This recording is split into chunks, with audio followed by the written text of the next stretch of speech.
Hello everyone, my name is Zenitsu and I'm back with another Digimon spoilers video. So this morning we got a whole bunch of new cards to talk about, so let's just dive right in. First up we have Blitz Greymon. So Blitz Greymon is a red level 6 who has the Digivolution options of Digivolving from either black or red, so kind of something similar to how like the Ragnarlordmon line was working.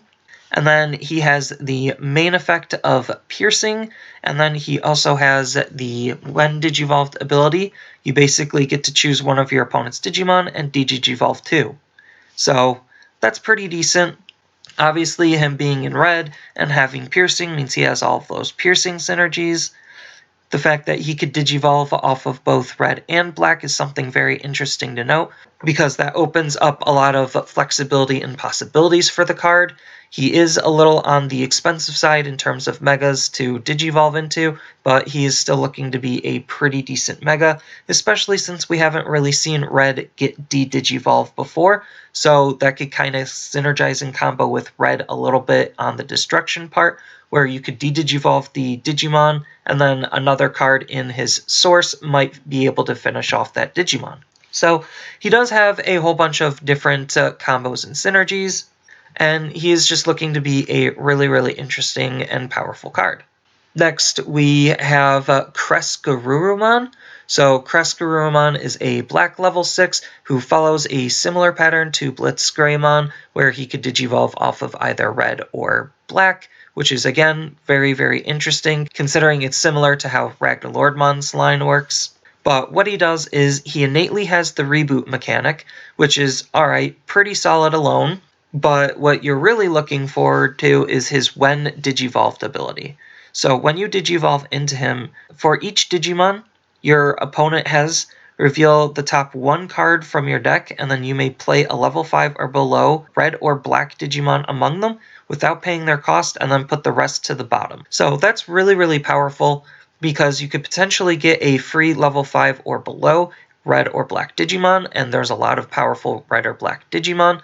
So this could synergize with a whole bunch of ETB effects, where you could pull out a Skull Greymon to potentially get rid of a blocker, or you could even hit a blocker of your own, so that way you could build up a wall, because black unfortunately doesn't have that great of removal, at least not currently. So building up your own wall of blockers is definitely a good thing, but regardless, it's potentially a free Digimon, and it's a very powerful ability. Now, we don't know if we're getting Omnimon Alter S, but there is a very high chance that we're probably going to see him, so these abilities are somehow going to try to probably play into Omegamon Alter S in some way, shape, or form.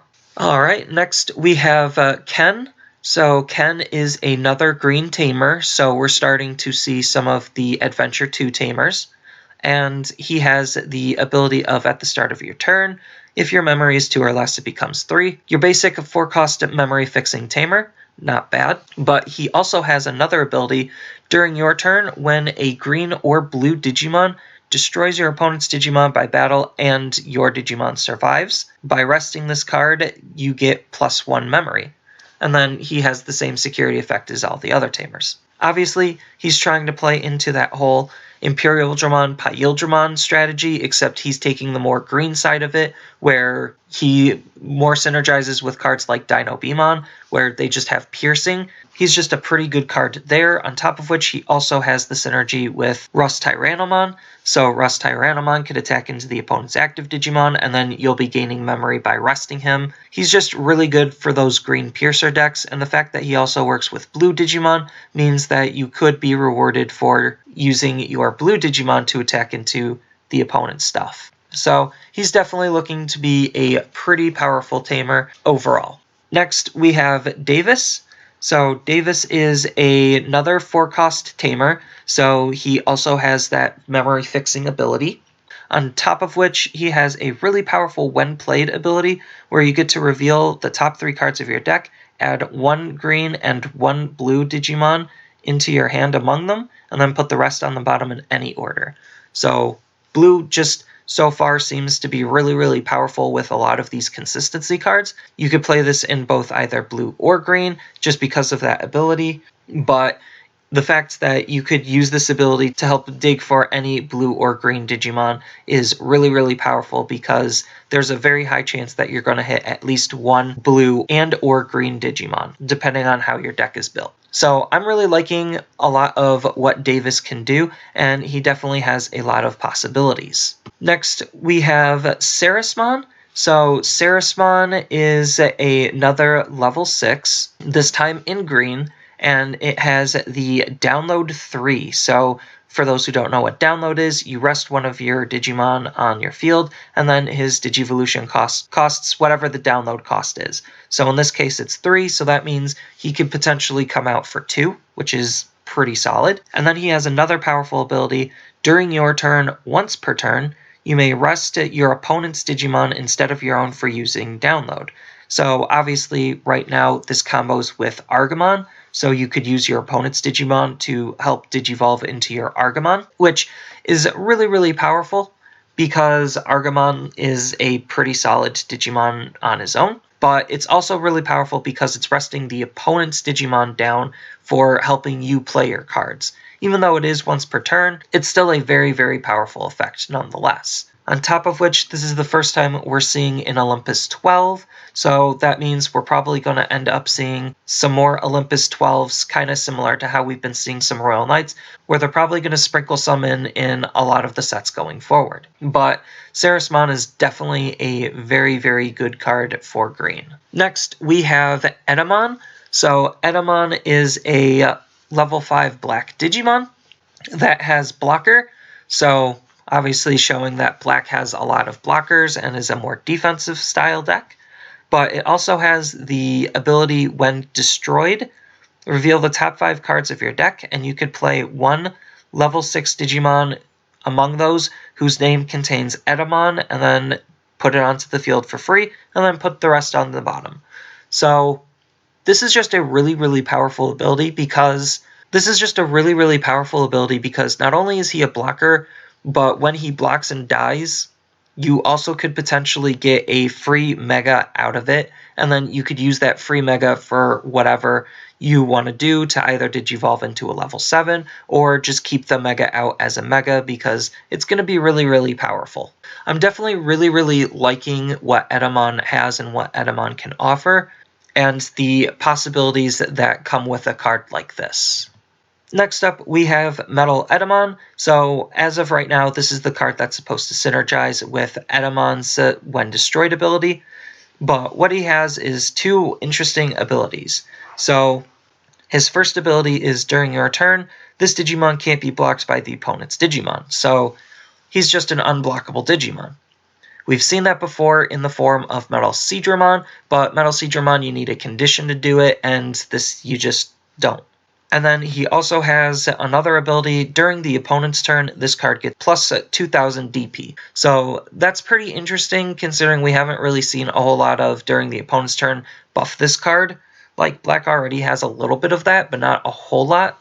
But really, that effect, without him being stacked with anything, just makes it a little bit harder for the opponents to deal with during their turn. So overall, Metal Edaman is just a very, very interesting card. Next, we have the black option, That Was a Good Time. So That Was a Good Time is a pretty interesting card because its main effect is one of your opponent's Digimon de-digivolves 1.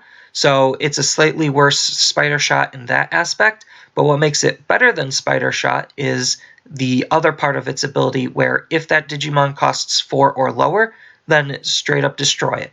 So black has been really, really needing some removal, and de-digivolving wasn't necessarily powerful enough because, you know, they still have a body on board, even though the idea is you de-digivolve them so you could have a bigger Digimon than theirs, so it decentivizes them from attacking into your blockers.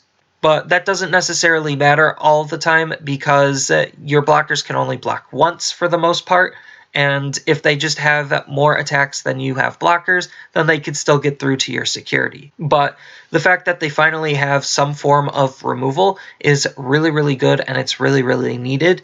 And then it has the security effect of just adding this card to your hand, which is okay. It's not amazing considering you still have to play it, but the fact that you don't just lose the card is something very decent nonetheless.